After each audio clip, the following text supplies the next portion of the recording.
dance comedian, all right? So we got the pilot over here, Leah, right? You stressed out, right? Okay. You got it? Okay, all right, Captain. It's all on you. So put your hands together, and we're going to welcome Olivia Flood-Wylie.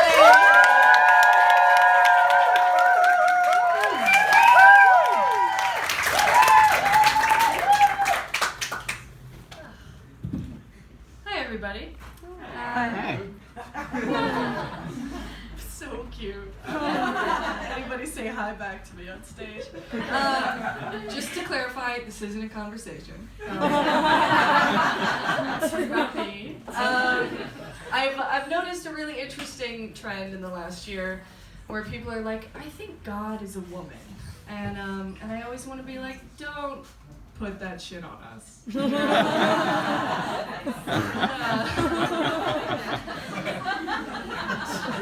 What a weird call that would be for a female god to be like, this is how I want the world to be. Like, just interesting that she would be like, what if everybody who is like me just suffered? On a scale from mildly to completely for forever. And I know that there's some people who are going to be like, maybe we're just, being tested. And I want to say, like, I don't feel like I'm being tested, it just feels rude. And I feel like another woman wouldn't do me like that, And I get frustrated because I feel like we had no time to be shitty to men. You'll say something about like men, and then inevitably some guy in a fedora will just pop up out of nowhere and will be like, well, how would you feel if I said that about women? And part of me is like, you know what, you're totally right. Like, I believe that if things are going to be equal, we have to treat everybody equally, and that's important. And another part of me wants to be like, you had 10,000 fucking years to say whatever the fuck you want. And if like any woman spoke up against you, you would be like, well guys, should we lock her in a closet? And then like the nice guy would be like, maybe we shouldn't lock her in a closet. And then he would just apologize to you while he helped lock you in the closet. So that's pretty frustrating for me. I also have some questions about God because I feel like I've had some life experiences, again, not fucked up. Just enough for me to be like, why? Like I did that classic thing of dropping out of college because I was depressed and then moving to the woods for a year. No? Is that okay? And I had this one particularly interesting experience there. My roommate and I lived in a tent together for 6 months, and we were like, what if we upgrade our living situation and we spend the night in a cave tonight? And so we backpacked to this cave, and we got there and 2 other guys showed up, and they decided to also spend the night there. And I was like, that's fine, because it turns out when you live in a cave, you don't really have that much say over who else.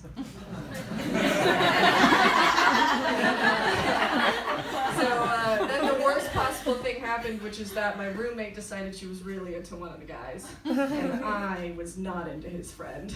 And then they hit us with the weirdest thing that 2 gentlemen that you've met in a cave could say, which is, do you 2 ladies want to join us in a hot tub we built outside this cave?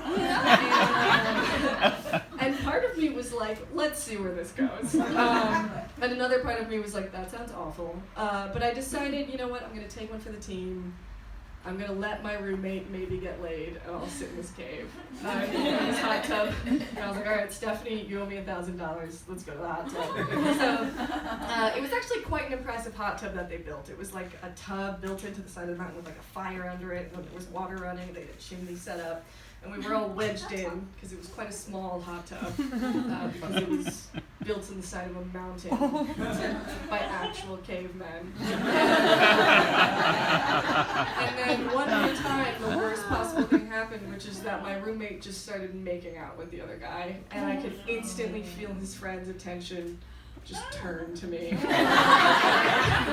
I was just trying to look my whole, like, as far as I could. And I was just like, have any of you looked at this river? Like, this river's crazy. This is so beautiful. And it was so small, and I was wedged in, so I couldn't move any of my body, so I just had my head turned 180 degrees in the other direction. It was like The Exorcist, but 2 people weren't paying attention, and 1 person wanted to fuck me. It was very weird. And then another shitty thing happened. In hindsight, maybe Stephanie just wasn't a great person.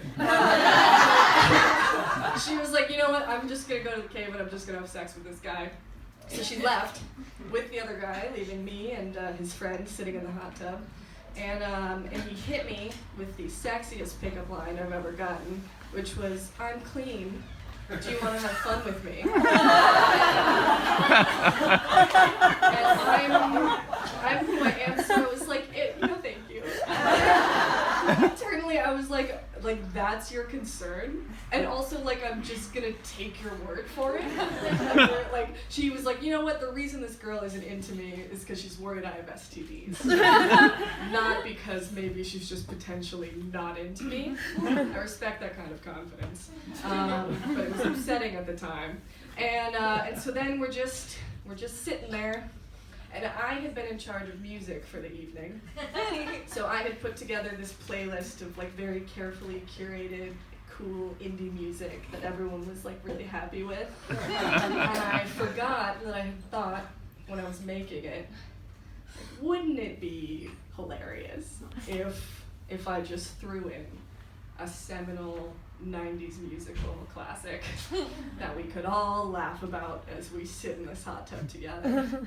But it didn't come on when I was expecting.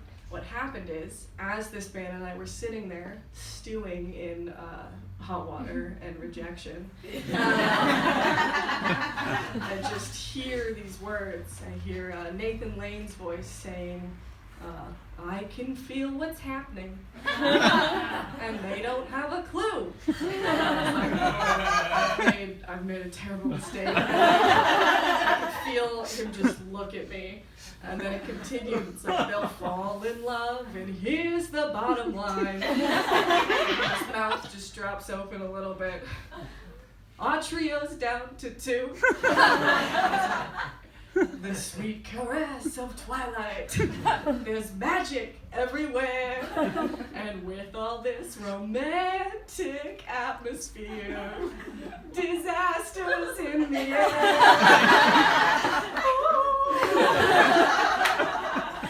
And then it came, which I was waiting for. "Can you feel the love tonight?" And I automatically heard him go, "The peace the evening brings." And he starts to get out of the hot tub.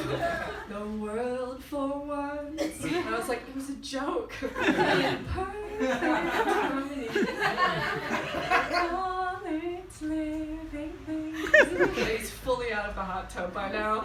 And I was like, just sort of trying to explain, like, it was like a joke at the time. I see why it didn't like really make sense. And I don't know if any of you have ever seen like a man's penis just fully retracted. Because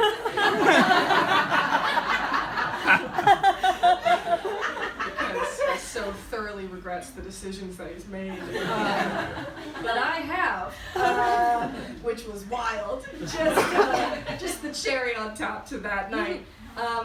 And then he got out of the hot tub. He was basically like, "We have to go back."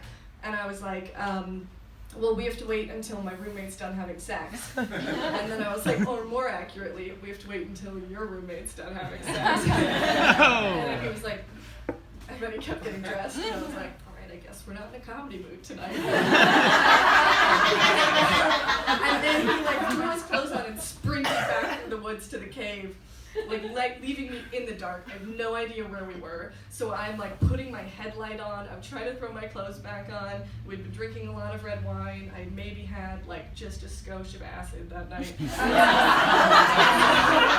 I'm just like climbing rocks, like trying to stay alive. And then he makes it back to the cave, and I was like, thank God I made it alive. We're gonna get it. And then as I sprinted over the last bit of rock, I realized there was actually a huge like crevice in between, and I did a cartoon fall where I like was running confidently and then I just hovered for a second, plunging between 2 flavors of rock, back and I just slashed both my knees open. And I did that thing you do when you fall on your bike and a bunch of people see you and they're like, "Are you okay?" And you're like, "I'm totally fine." And you sprint away while you're leaving. And I like climbed out really fast and I got back in my sleeping bag just bleeding absolutely everywhere. And he was like, "Did you hurt yourself?" And I was like, "No." And then I just got in my sleeping bag and ruined it. There was blood absolutely everywhere. And so that's why I feel like I don't really need to answer the question of whether God is a man or a woman. I don't think it really matters what God does because I'm perfectly capable of ruining lives all on my own. And that's my time.